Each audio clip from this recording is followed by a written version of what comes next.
ఓం సాయిరామ్. శ్రీ సచ్చిదానంద సమర్థ సద్గురు సాయినాథ్ మహారాజ్ కీ జై. సాయిబాబా సన్నిధిని వీక్షించుచున్న సాయి బిడ్డలందరికీ నా హృదయపూర్వకమైన నమస్కారములండి. ఎలా ఉన్నారు ఫ్రెండ్స్? అందరూ బాగున్నారు కదూ? మన సాయినాథుని దయ వలన అందరూ బాగుండాలని మనస్ఫూర్తిగా బాబావారిని కోరుకుంటున్నానండి. ఈరోజు గురువారం. మీరు ఏ విధంగా బాబావారికి అలంకరణ చేసుకుని బాబావారి గుడికి కూడా వెళ్ళే ఉంటారు అని నేను అనుకుంటూ ఉన్నానండి.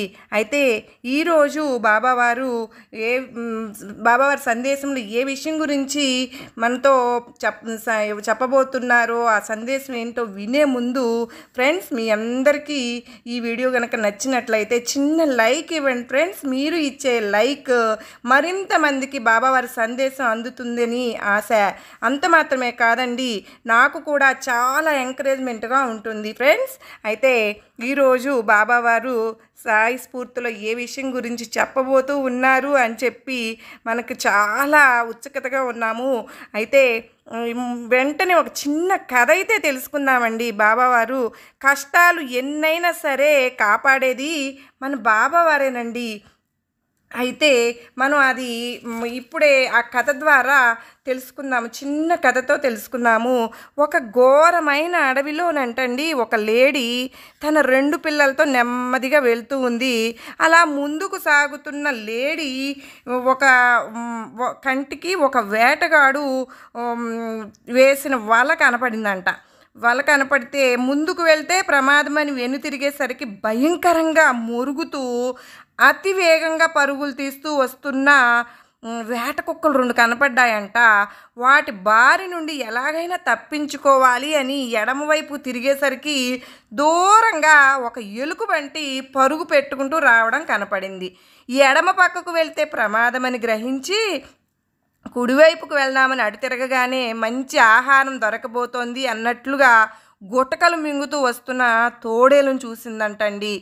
ఈ స్థితిలో ఏమి చెయ్యడం భగవంతుడా అని పైకి చూసేసరికి దగ్గరలోనే ఉన్న పెద్ద మర్రి చెట్టు మీద విషం పూసిన బాణాన్ని ఎక్కువ పెట్టడానికి సిద్ధంగా ఉన్న వేటగాడు కనిపించాడంట. ఇంతటి క్లిష్టతరమైన పరిస్థితుల్లో ఏమిటి చేయడం అనుకుంటూ ఉండగా దూరంగా రగులుతున్న దానవనం విజృంభించి పెద్ద పెద్ద చెట్లు అతివేగంగా కాలిపోసాగాయంటండి.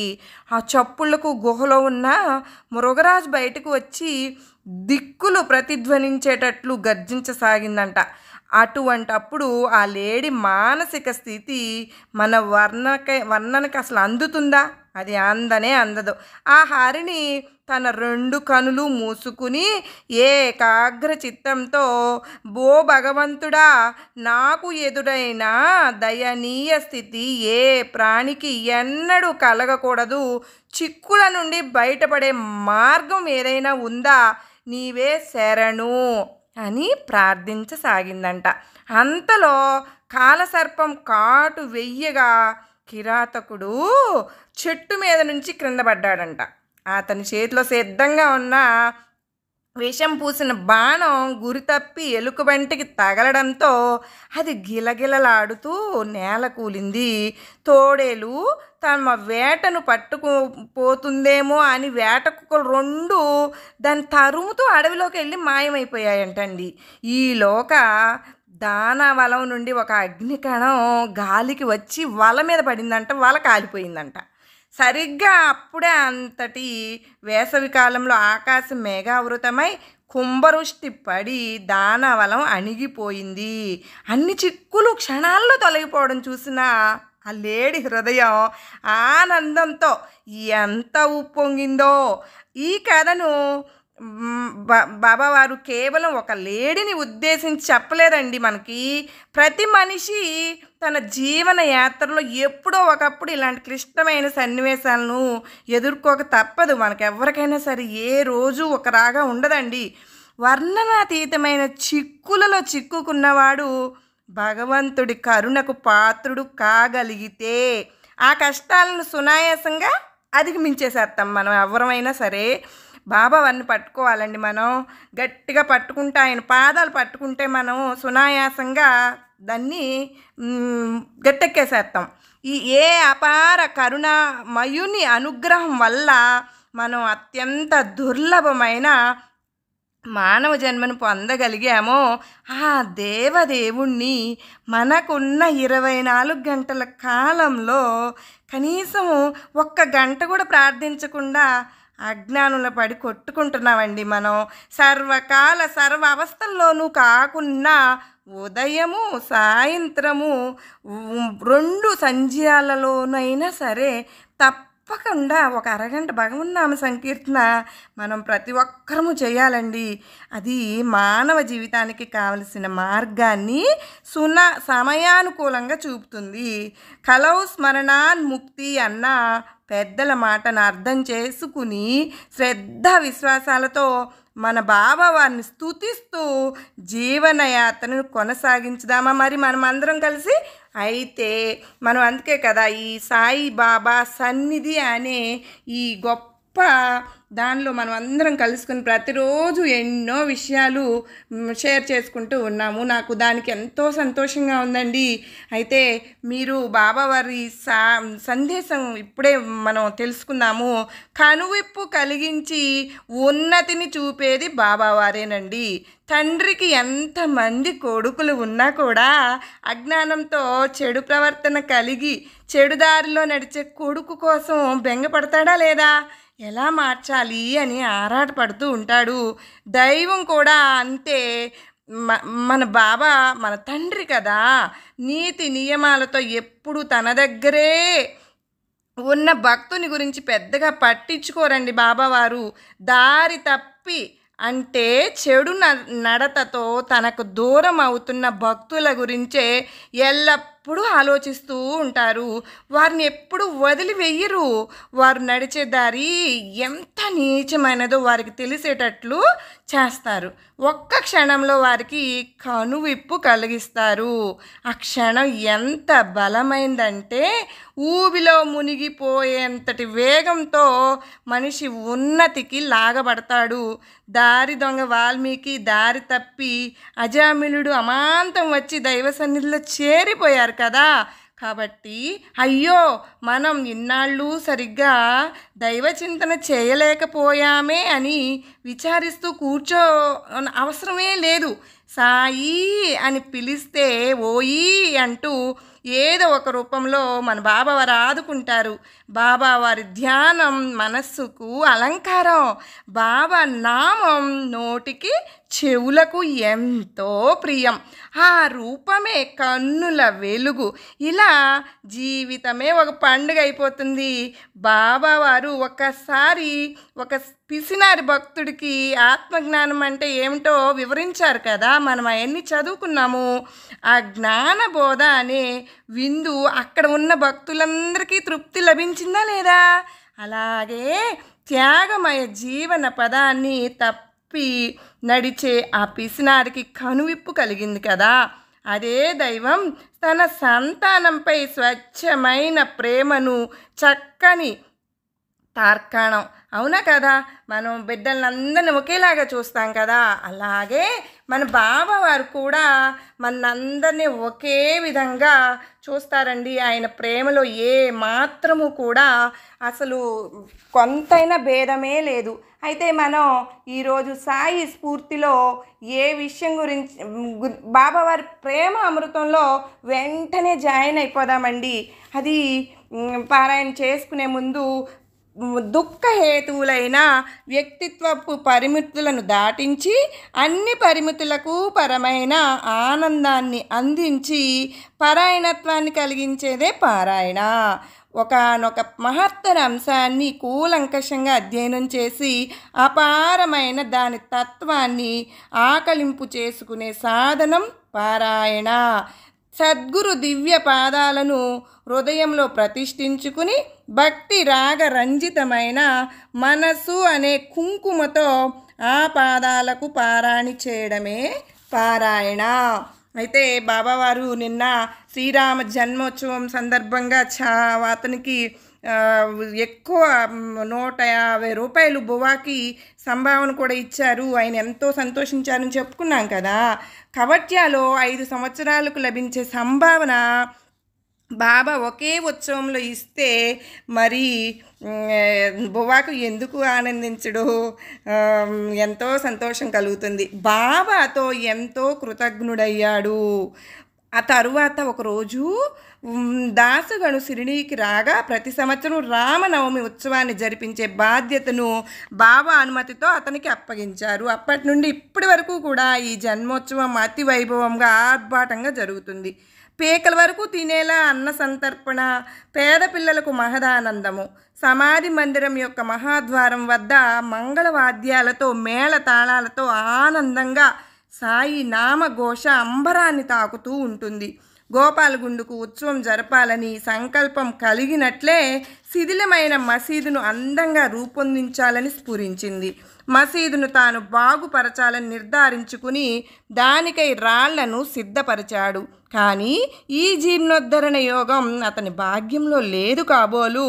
ఈ విశిష్టమైన కార్యం బాబా మనసుకు నచ్చినట్లుగా సిద్ధించింది. ఈ కార్యాన్ని నానా చంద్రకర్తో చేయించాలని, ఆ తరువాత మసీదు నేలను కాకా దీక్షిత్ ద్వారా మరమ్మతు చేయించాలని బాబా మనసులో ఉండి ఉంటుంది. అది అట్లాగే జరిగింది. బాబా ఆజ్ఞను అడిగి అడిగి అందరూ అలసిపోయి మహల్సాపతిని మధ్యస్థం చేసుకోగా అప్పుడు బాబా తమ అనుమతిని ఇచ్చారు. మసీదు నేలను ఒక రాత్రిలోనే బాగు చేశారు.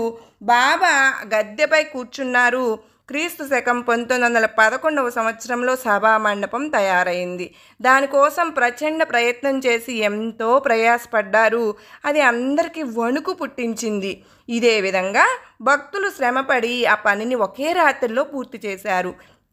రాత్రి ప్రయాసతో స్తంభాలను పాతడం, వారిని బాబా ఉదయం ఊడబెరకటం, భక్తులు అదును చూసుకుని మరలా గట్టిగా పాతడం, ఈ విధంగా ఎంతో శ్రమపడ్డారు. అంతా నడుం బిగించి రాత్రిని పగలుగా మార్చి తమ కోరికలను తీర్చుకోవడానికి చాలా కష్టాలను సహించారు. మొదట మసీదులో ఖాళీ స్థలం కొద్దిగానే ఉండేది. దీనిని యోగ్యమైన కథామండపంలా సభామండపంలా తయారు చేయాలన్న సంకల్పం దీక్షితుకు కలిగింది. దానికి కావలసినంత డబ్బు ఖర్చు చేసి ఇనుప దూలాలను తెప్పించి బాబా శయనించడానికి చావిడికి వెళ్ళినప్పుడు ఈ కార్యాన్ని సాధించాడు.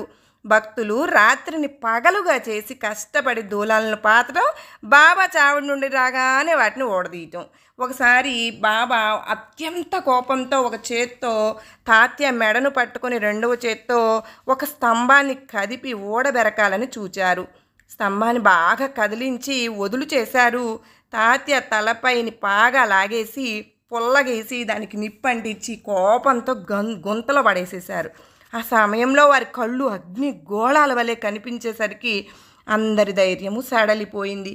వారి ముఖం వైపు ఎవరు చూడగలరు?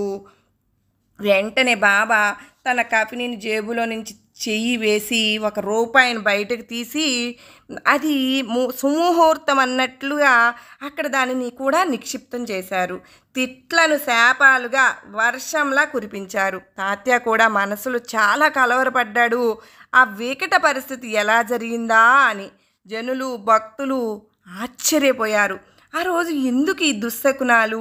తాత్య పటేల్కు కలిగిన ఈ బాధ ఎలా తొలగుతుంది? బాగోజీ సిండే ధైర్యం చేసి మెల్లమెల్లగా ముందుకు జరిగాడు. కానీ అతడు కూడా బాబా చేతికి చిక్కేశాడు. బాబా అతన్ని తమ ఇష్టం వచ్చినట్లుగా బాగా గుద్దారు. మాధవరావు కూడా వారి చేతిలో పట్టుపడ్డాడు. అతడు కూడా ఇటుక దెబ్బల ప్రసాదాన్ని పొందాడు. మధ్యస్థంగా వెళ్ళిన వారిని కూడా బాబా దెబ్బలతో అనుగ్రహించారు. బాబా ఎదుటపడి తాత్యాన్ని ఎవరు విడిపించగలరు అని అనుకుంటూ ఉండగా బాబా కోసం ఆయన కోపం సన్నగిల్లి శాంతించారు. వెంటనే అంగడివాణిని పిలిపించి జరీ అంచు తలపాగాను తెప్పించారు. దానిని తామే స్వయంగా తాత్యాను సన్మానించారా అన్నట్లు అతని తలకు కట్టారు. ఆ కోపానికి కారణమేమిటి? తాత్యాపై విరుచుకు పడడం, అరవడం ఎందుకు అని భక్తులు ఆశ్చర్యపోయారు. బాబాకు ఎందుకు కోపం వచ్చింది? క్షణంలోనే ప్రసన్న చిత్తులయ్యారు. దీనికి కారణం ఎవరికి ఏమీ తెలియలేదు. బాబా ఒకప్పుడు శాంత చిత్తులై ఉండేవారు. కథలను కబుర్లను ప్రేమగా చెబుతారు. మరు నిమిషం ఏ కారణం లేకుండానే అకస్మాత్తుగా కోపోద్దితులు అవుతారు. పిట్టి బాబా విషయాలు ఒకటి చెబుతుంటే మరొకటి గుర్తుకు వస్తాయి. ఏది చెప్పాలి, ఏది మానాలి, పక్షపాతం తగదు కదా. నా ఇష్టాయిష్టాలు చూడడం తగదు. ఈ కథలను శ్రవణం చేయాలన్న శ్రోతల కోరికలను తీర్చే కథలు సందర్భానుసారంగా ఉంటాయి. తరువాతి అధ్యాయంలో వృద్ధుల నోటి నుండి విన్న వారి గత చరితాలను శ్రవణం చేయండి. సాయిబాబా హిందువా లేక ముసల్మానా అన్న విషయాన్ని నాకు తోచిన విధంగా తెలియజేస్తాను. బాబా దక్షిణ నెపంతో డబ్బు తీసుకుని దేవాలయ జీర్ణోద్ధరణకై ఖర్చు చేయడం, దౌతి పోతి ఖండయోగంతో తమ శరీరాన్ని ఎలా కష్టపెట్టేవారు, పరుల కోసం ఎలా శ్రమ పడతారు, భక్తుల కష్టాలను ఎలా నివారిస్తారు అన్న వివరాలు తర్వాతి అధ్యాయంలో స్పష్టమవుతాయి. వీనిని విని శ్రోతలు సంతుష్టులవ్వండి. స్వస్తి స్త్రీ సంత సజ్జన ప్రేరితము భక్త హేమాడ్ పంతు విరచితము అయిన శ్రీ సాయి సమర్థ సచ్చరిత్రంలో రామ జన్మోత్సవ కథా వివరణ అన్న 6వ అధ్యాయం సంపూర్ణము. శ్రీ సద్గురు సాయినాథార్పణమస్తు. శుభం భవతు. అయితే బాబావారిది ఇవాళ ఇలాగ ప్రేమ అమృతం కంప్లీట్ చేసుకున్నామండి. అయితే మనం బాబావారిని ఏం చెప్పారు, నేనే దైవాన్ని, నా ఆజ్ఞ లేక ఆకైనా కదలదు, నీవు చూచేదంతా కలిపితే నేను. ఎవరైతే ఈ 3.5 మూరల దేహాన్నే సాయి అని అనుకుంటారో వారు అసలు సాయిని చూడనట్లే. నా మట్టి మాట్లాడుతుంది, నా సమాధి సమాధానం ఇస్తుంది, నా భక్తులు కోరినవన్నీ ఇస్తాను, నేను ఇవ్వదలచినది వారు అడిగేంత వరకు అన్న శ్రీ సాయి యొక్క అసలు తత్వమేమిటి, శ్రీ సాయి యొక్క భక్త రక్షణ పరతంత్రతకు భక్త పరాయణత్వానికి మూలమైన బాబావారి అవ్యాజ ప్రేమతత్వానికి పునాదులేమిటి, శ్రీ సాయి తమ మాటల ద్వారా చేతల ద్వారా మానవాళికి అందించిన మహిత ప్రబోధమేమిటి, మా సాంప్రదాయమే వేరు అన్న శ్రీ సాయి యొక్క అసలైన సాంప్రదాయం ఏమిటి, శ్రీ సాయి ఆవిష్కరించిన ఈ విశిష్ట సాంప్రదాయానికి నిజమైన వారసులమై శ్రీ సాయి ప్రేమను రక్షణను ఇంకా ఇంకా అపారంగా పొందేందుకు మనం ఏం చేయాలి మొదలగు ప్రశ్నలను జిజ్ఞాసతో మనకు మనం వేసుకుని వాటిని సమాధానాలు శ్రీ సాయి సచ్చరిత్రలో శ్రద్ధగా అన్వేషించి అవగాహన చేసుకోవడమే మన నిజమైన సాయి చరిత్ర పారాయణండి. అదే కదా మనం రోజు ఈ సాయి ప్రేమామృతంలో ప్రతిరోజు చెప్పుకుంటూ ఉన్నాము. సత్సంగం అంటే మనం ఇప్పుడు చేసుకునేది కూడా నలుగురు ఎవరైతే ఒక చాట కూర్చుని బాబా గురించి మాట్లాడుకుంటూ ఉంటారో అదే సత్సంగం అండి. బాబావారు అక్కడ కూర్చునే ఉంటారు. ఇప్పుడు మీరు ఎక్కడెక్కడో ఉన్నా, నేను ఇక్కడ ఉన్నా, మన అందరం ఒకే ఇదిలో ఉన్నాం కాబట్టి బాబావారు మన మాటలన్నీ వింటూ ఉంటారు. వినే మిమ్మల్ని మాట్లాడించే నన్ను కూడా బాబావారు కంటికి రెప్పలాగా చూసుకుంటారు అని నేను ఘంటాపదంగా చెప్పగలను. సత్సంగం అండి దీన్నే అంటారు. ఏదైతే ఉన్నదో అదే సత్. తన ఉనికికి ఏ కారణము లేక అన్ని కారణాలకు తానే కారణమైన సత్వమే సత్ అంటే అదే సత్యం. ఆ సత్పదార్థంతో అనుభవ రూపమైన సాంగత్యంలో ఉండడమే సత్సంగం. ఆ సత్సాంగత్య అనుభవం పొందేందుకు సదా సస్వరూపులైన మహాత్ములను లక్ష్య శుద్ధితో ఆశ్రయించి వారి సన్నిధిలో అనాయాసంగా లభ్యమయ్యే ఆ సత్యరూప ఆనందాన్ని అనుభవించడం సత్సంగం.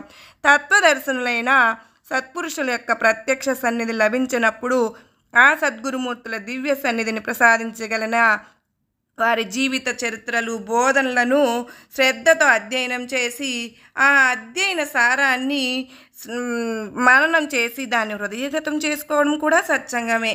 ఫ్రెండ్స్, అయితే ఈరోజు మీకు చాలా విషయాలు మనం అందరం బాబావారి గురించి బాబావారు మనకు చాలా విషయాలు తెలియచేశారు.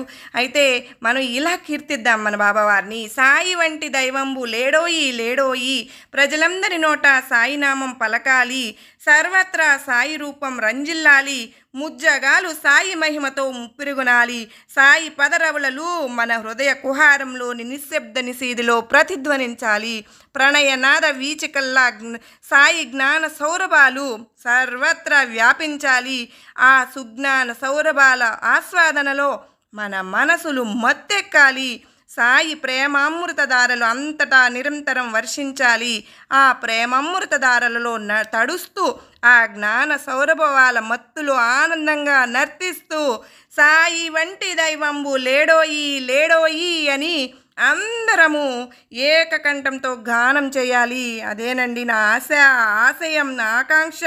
అదొక మధుర స్వప్నం. ఆ స్వప్న సాఫల్యం కోసం శ్రీ సాయినాథుని అనన్య ప్రేమతో ఆర్ద్రతతో ప్రార్థించడమే మనం చేయవలసింది. మరి ఈ రోజు నుంచి మనం ఇలా బాబావారిని ప్రార్థిద్దామండి. ఈ వీడియో కనుక మీకు నచ్చినట్లయితే లైక్ చేయండి, సబ్స్క్రైబ్ చేయండి. అలాగే మీ ఫ్యామిలీ అండ్ ఫ్రెండ్స్ బాబావారి భక్తులకు షేర్ చేయండి. సాయి బాబా అని కామెంట్ చేయడం మాత్రం మర్చిపోవద్దు ఫ్రెండ్స్. సర్వే జనా సుఖినో భవంతు.